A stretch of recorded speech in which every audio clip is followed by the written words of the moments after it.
Hi guys, welcome to the channel. I'm Adhya Ramdev, third year student at Shahid Sukhdev College of Business Studies.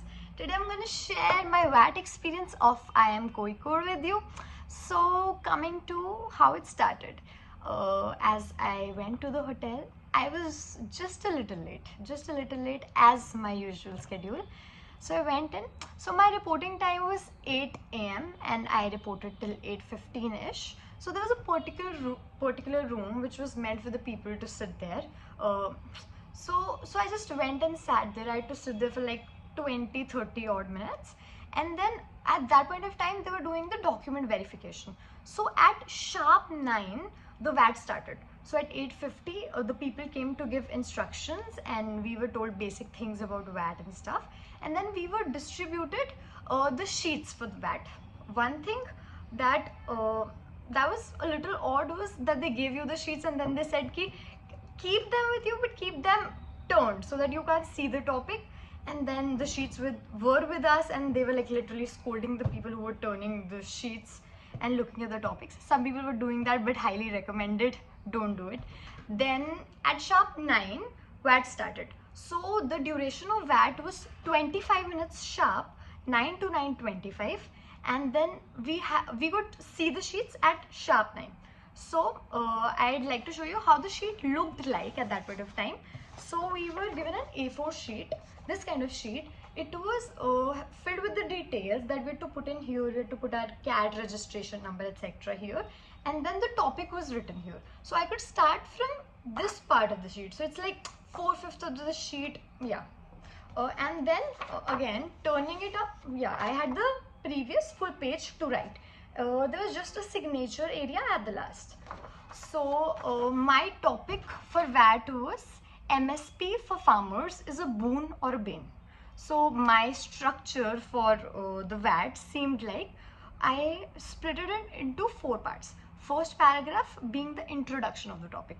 What exactly MSP is, why did it come, how many farmers are there in India. It's like vague numbers, percentages, etc. Like how it started, the context to it, just introducing it. Second paragraph was about what do I think about it. Is it a boon or a bane? So I supported that it's a boon and gave my particular reasons as to it gives them the security, psychological security, money, no exploitation, etc, etc. But just ensure that you write it in a paragraph way. I mean, I would prefer it because else it seems like a very GPT answer or stuff like that. So wouldn't prefer it that much, but it has to be structured. But it cannot be that you're writing a topic and then you're giving 5 different pointers for it with explanations of one-liners. That just doesn't sound that good. Then coming to the third paragraph, you have to give the counter argument to that paragraph. So I presented just balancing both the opinions. I gave why is it a bane as well. Like it's making the farmers dependent, competition is reducing, etc. And the other pointers that I could think of, I wrote all those in the paragraph. But like that paragraph was way shorter than my second paragraph because my support was towards it being a boon. So in bane, I gave like 2-3 pointers and then countered them. Why and how is that not a very big deal, whereas it is too much important. I also wrote about the suicide rates of farmers and if MSP was not there, what would happen, etc. But in the second paragraph, then the concluding paragraph has to be an overall structure as to where do you take the final stand and what recommendations would you like to give. For example, I said that I believe that I would not disagree to the fact that it is serving down at certain points of time. But again, what should be done is better infrastructure should be made, farmers should be made more aware, etc, etc. You just conclude the things with a final opinion. And this is how my time ended. But I would like to give you certain recommendations that I realized are very important.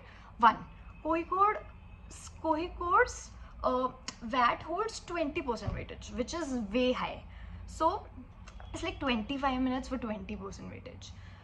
So my recommendations to you would be, one, that visualize it first. I realized it very late that you need to visualize how and where do your paragraphs need to end and begin. So for example, my first page was complete introduction of the paragraph, and then on the second page, I mean, I've done the errors, so I'm telling you. On the second page, I managed with the other 3 paragraphs, and then I realized, what am I doing? And on the first page, I had literally given a lot of space in between each line, and then the next page was way too congested, and I realized it should have taken like 30 seconds for me to visualize that first page half should be the introduction, then I should begin the boon, and then till second page start it should be the boon, then bane, and concluding paragraph. If I had that in mind, it would have been way better. So one, know that.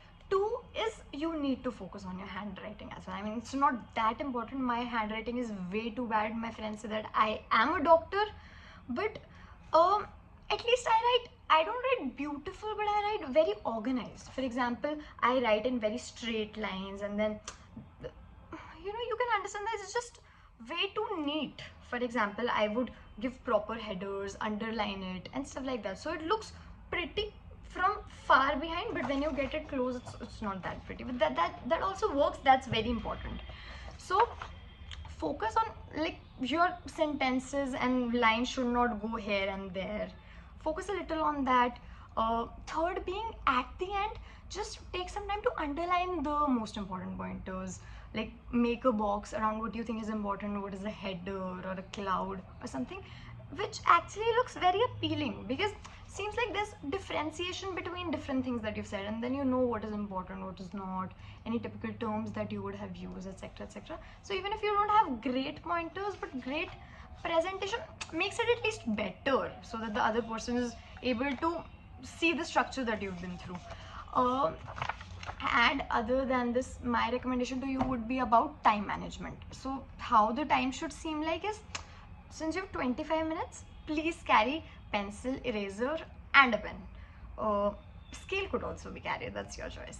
So using the pencil, you need to write in the first 2-3 minutes. You can just simply write what is all in your head, because if you just start writing at the start, you might not know what to gather, how to structure. I think it requires time, so you have enough time. I mean, I was done with my VAT 5 minutes earlier, and I was literally looking at the people, their sheets, not cheating, just looking at the sheets, how neat they looked.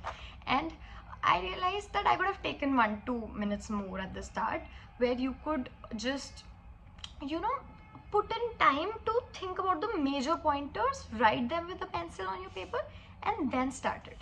Then start with the flow, and then you take 20 odd minutes to write it completely, and then like 2 minutes at last to ensure that there are no grammatical errors. So that is very, very important, or like no word is misspelled, etc. So, and this is how your VAT would be done. Again, one more recommendation to you would be just do one particular VAT before you go for the real VAT. Why? Because I mean, I have observed so much after I was done with the VAT, whereas I realized that if I had written one particular VAT or seen a video like this, so it would have really helped. And the next day was a test in the class, and I was writing a particular answer, and I realized I'm applying the formulas or the recommendations of VAT in here, and that really helped. So just this would be the recommendation from my side. And thank you so much for watching. All the best for your VAT.